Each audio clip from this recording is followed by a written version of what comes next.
Assalamu alaikum wa rahmatullah. Je voulais vite faire répondre à ce commentaire car c'est pas la première fois que je vois un tel commentaire. Déjà, merci d'avoir commenté et d'avoir été respectueux vis-à-vis du Coran car en fait il répondait à notre commentaire. Mais c'est pas la première fois que je vois la suite du commentaire dans lequel il parle de Jésus en disant que les musulmans ne s'en rendent pas compte, mais Jésus est le centre du texte coranique, etc. Et le jour où ils s'en rendront compte, ils deviendront des disciples de Jésus. Et Mohammed sallallahu alayhi wa sallam sera la personne qui leur auront fait découvrir Jésus. En fait, c'est pas la première fois que j'entends ça sur les réseaux en règle générale. Déjà, il faut bien comprendre que le centre du texte coranique est en réalité Allah Ta'ala, dans le sens où c'est Dieu. Tout est renvoyé à Dieu et d'ailleurs le Coran est dans une perspective divine. C'est Dieu qui transmet les dialogues, etc. Donc ça montre quoi? Ça montre qu'en réalité le centre coranique c'est Dieu. À la différence par exemple de la Bible où des fois c'est Dieu ou des fois ça peut être aussi l'homme. Bien évidemment dans le Coran, le centre également c'est l'homme justement. C'est un dialogue direct entre l'homme et Allah.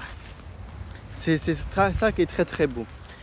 Mais en réalité aussi le centre du texte coranique sera ensuite en troisième catégorie les prophètes, dans le sens où l'histoire est rapportée et tous les enseignements nous sont rapportés vis-à-vis de la vie des prophètes, etc. aussi.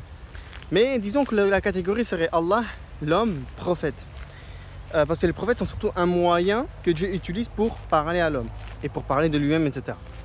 Bref. Mais si on devait jouer au nombre, Jésus est cité à peu près une vingtaine de fois, dont une bonne partie, pas par son nom, mais par une description ou autre, mais des fois par son nom ou une partie aussi par son nom. Par contre, sa mère, Marie, a une sourate à son nom et est citée plus de fois que Jésus par son nom. Et Moïse, lui, est cité bien plus de fois que Jésus.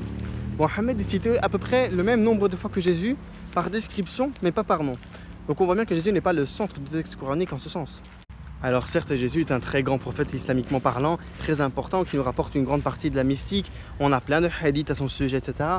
Plein de vertus, etc. C'est quelqu'un d'incroyable et il est passionnant à découvrir sa profondeur mystique et spirituelle, bien évidemment. Et je compte faire des vidéos sur lui, je compte faire également des documents sur lui, puisque je trouve que c'est un personnage qui est super important.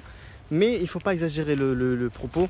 Bien sûr, Jésus n'est pas le centre ni le pôle du texte coranique, et même s'il l'était, en fait on ne pourra jamais devenir les disciples au sens chrétien, puisqu'on va devoir rejeter une réalité chrétienne, en tout cas on va devoir rejeter la réalité chrétienne de la crucifixion pour les péchés du monde, mais également sa filiation à Dieu et également son entité divine de la Trinité et l'Eucharistie, etc., etc. Donc en fait on ne va jamais reconnaître un Jésus tel que vous le faites, même si on devrait l'accepter comme centre coranique.